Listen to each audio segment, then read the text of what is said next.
The Mongols had never lost a war of conquest. Not one. They crossed deserts. They buried the Persian Empire. They burnt Baghdad to the ground. They rode through Russia like it was open field. In less than 50 years, they built the largest land empire in human history. Nothing stopped them, until Japan. And the story of what happened there, twice, is one of the most extraordinary military collapses ever recorded. The Mongols didn't just lose, they were humiliated. And Kublai Khan, the most powerful ruler alive, sat in his palace and could do nothing about it. This is that story. Before we talk about Japan, you need to understand what the Mongols actually were. Not the cartoon barbarians history sometimes paints. These were military geniuses. They had the fastest cavalry in the known world. They adapted to every terrain, every enemy, every tactic. When they hit a fortified city, they used Chinese engineers to build siege weapons. When they fought on water, they hired Korean and Chinese sailors. They learned. They evolved. They won. By the time Kublai Khan came to power in 1260, the Mongol Empire stretched from Korea to Poland. If you lived anywhere in Asia or Eastern Europe, the Mongols were the news you dreaded hearing. They sent envoys ahead of their armies. The message was always the same: submit or be destroyed. Most rulers submitted. Japan got that message in 1268. Japan said no. Kublai Khan sent letters to the Japanese emperor demanding tribute and obedience. The Japanese court was divided. Some wanted to negotiate. But the samurai class, the men who actually controlled military power in Japan, had a different view. The regent Hojo Tokimune, who was essentially running the country, sent back no reply at all. Then he executed Kublai's envoys. That was not a diplomatic move. That was a declaration. And Kublai Khan received it as one. He ordered an invasion. What the Mongols didn't understand was Japan's geography, Japan's weather, and what Japanese warriors were actually capable of. They were about to find out all three. In November 1274, a Mongol-led fleet landed at Hakata Bay in northern Kyushu, somewhere between 15,000 and 40,000 soldiers, Korean and Chinese sailors, Mongol cavalry, a professional invasion force assembled from the full resources of the Yuan dynasty. The Japanese samurai rode out to meet them on the beach. What happened next shocked them. Samurai warfare was built around single combat. One warrior identifying himself, calling out his name and lineage, challenging an opponent. It was ritualized, honorable, and completely useless against Mongol tactics. The Mongols fought as coordinated units. They used massed arrow volleys. They deployed exploding projectiles, early grenades essentially, that terrified the horses. They didn't stop to accept individual challenges. They just kept moving and killing. The Japanese were pushed back hard that first day. They took heavy losses.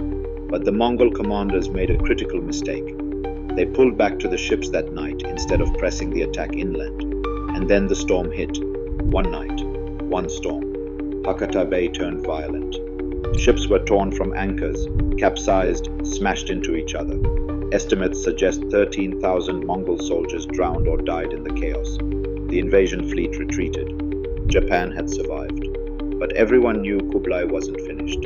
This is the kind of history they never taught you in school. This channel exists for exactly this. Stories buried in the margins. Events that rewrote the world and somehow got left out of the textbook. Hit subscribe. Now back to Japan, because round 2 is where things get truly devastating. 7 years later, Kublai Khan came back. This time he was serious.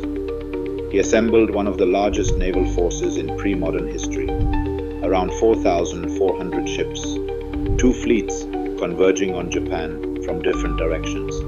By this point, Japan had spent 7 years preparing. Hojo Tokimune had ordered the construction of a stone wall along Hakata Bay, roughly 2 meters high, running for 20 kilometers along the coastline. The samurai trained specifically to fight Mongol-style warfare, mass formations and all. When the Mongol fleets arrived, the wall changed everything. The Mongols couldn't land effectively. The wall funneled landing parties into kill zones. Japanese samurai launched night raids against the anchored ships, small boats slipping through darkness, warriors boarding enemy vessels and fighting in the confined quarters where Mongol cavalry advantage meant nothing. The invasion stalled. For weeks, the Mongol army sat offshore, unable to break through. And then the sky changed. In August 1281, a typhoon struck Kyushu. Meteorologists who have studied the historical records describe it as catastrophic. The Mongol fleet was enormous and anchored close together precisely because they needed coordination. That made them vulnerable. The storm destroyed them. Ships were smashed into each other.